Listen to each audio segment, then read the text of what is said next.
PYQ based on a chapter oscillations that was asked in CET 2024.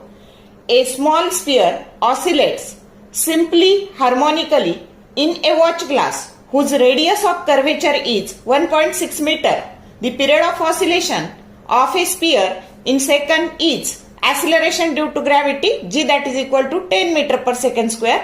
Option A 0.8 pi, B 0.6 pi, C 0.4 pi and D 0.2 pi. आता तुम्हाला काय दिले बघा, तर हा जो स्फिअर आहे हा ऑसिलेट्स होतोय वॉच ग्लास मध्ये, आलं लक्षात, आणि त्याचा तुम्हाला पिरियड काढायचा आहे. मग आता पिरियडचा फॉर्म्युला काय, तर 2 पाय, इथे एल ऐवजी काय घ्यायचं, आर बाय जी घ्यायचं. मग आर 1.6 आहे आणि जी 10 घ्यायचंय.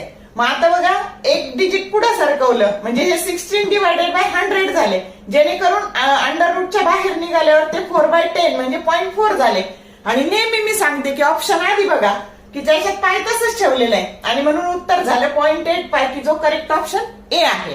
शॉर्ट व्हिडिओ आवडले लाईक करा, शेअर करा, कमेंट करा. For more useful tips and tricks keep watching wings of physics. Thank you very much.